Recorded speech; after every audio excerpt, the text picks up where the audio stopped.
Next on stage is a pioneering figure in the world's energy sector. His Royal Highness Prince Abdulaziz was appointed as Minister of Energy in September of 2019, and is in his capacity as Minister of Energy for Saudi Arabia.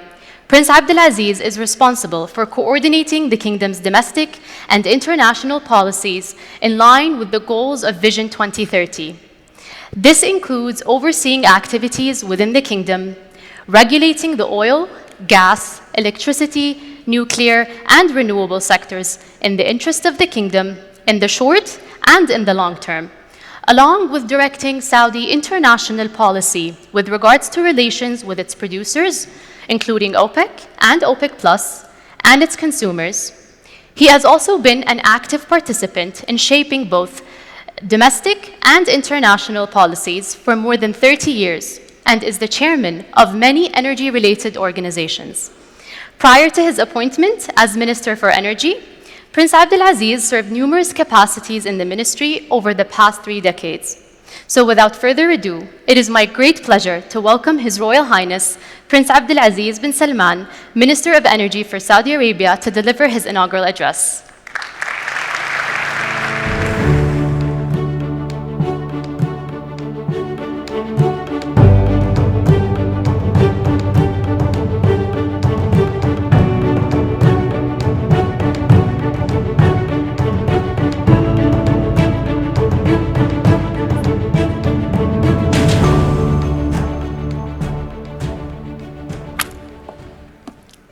I always have a trick up my sleeve somewhere.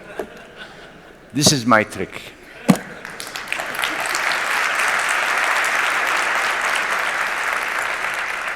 There is no better trick than this trick. Asil, where did you graduate from? Pennsylvania State University.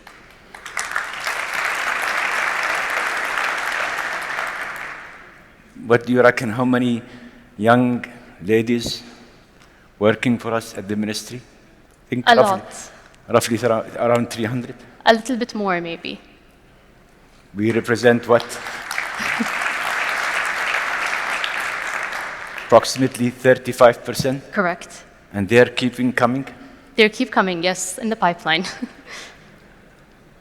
That's why I want to tell you all, as guests, we're welcoming you here in this country, which I would, as always, would tweak things. It is the land of the ambitious and the home of the determined.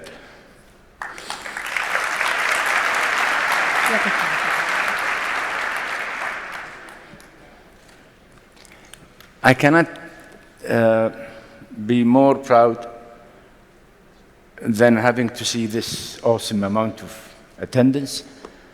I must confess that my first was with great gratitude for Prince Saud and Mohammed.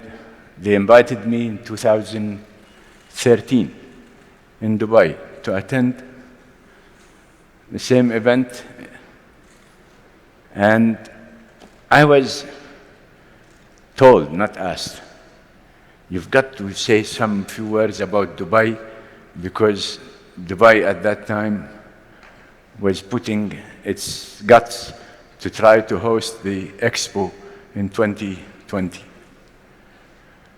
So walking around, getting to the same room like this, I came up with this word, which is foretelling about Dubai at that time. I said, I think some of you here would remember, and I said, you know, it's my first time to be in Dubai, which is true at that time. I had one night there, and I said, this is not an international city. It's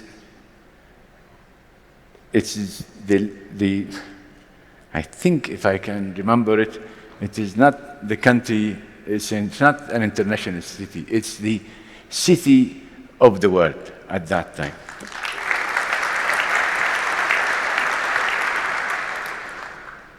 Just to add another GCC flavor, who's hosting the World Cup today?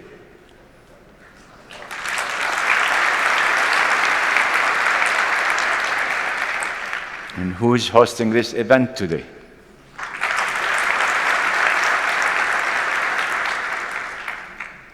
So welcome to the GCC, where the GCC now is the land of opportunities, the land of hope, and as I said, this land and others within the GCC, it's the land of the ambitious and the land of the determined.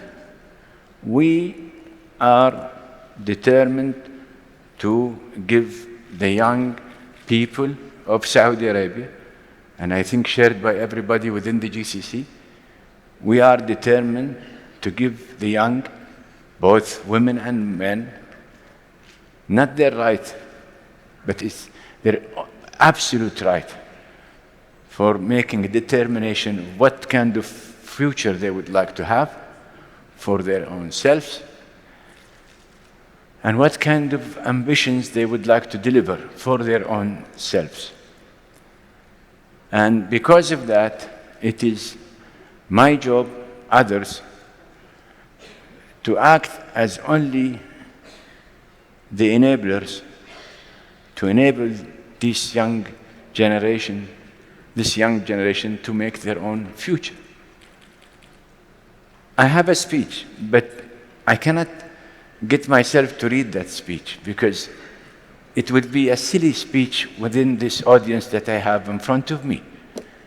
There is no other speech to make than saying every objective, every goal, every program that is in the content of our Vision 2030 shall be delivered by the young.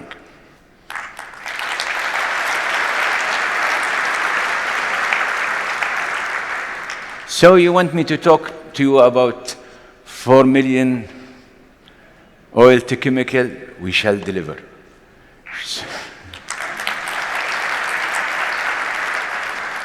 So we will also deliver what we haven't delivered in the past, which is going for the full chain of chemicals, including special products. And every molecule that we will produce, we will make sure that we use it, consume it, produce it, and send it as a finished product.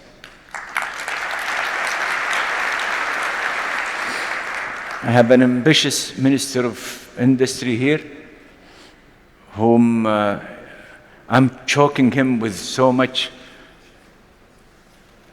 primary products, and he's choking me with so many demands or finished products that he would like to produce.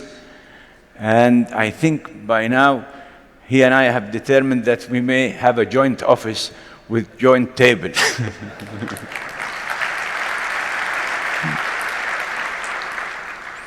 But you see, the real story is that we cannot afford sitting in our hands. Time passes. And the energy of the people surrounding us is really pushing us and shoving us by saying, either you lead or get the hell out of our sight, because we know exactly what kind of future we would like to have.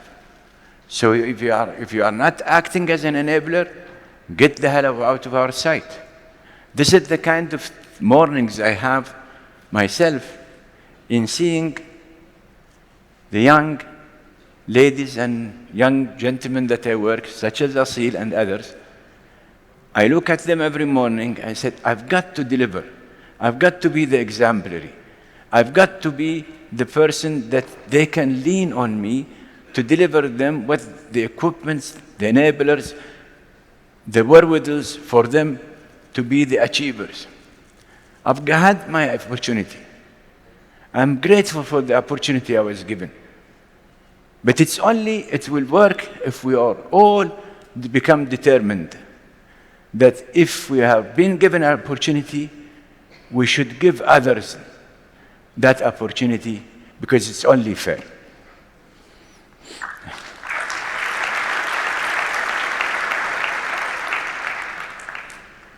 So I'm not going to read that speech, because I want you to see what we will deliver piece by piece, and we will establish the record, and we will take the lead. Keep in mind that circular carbon economy was something I bragged about in November 2019, and it was almost something that came out of space.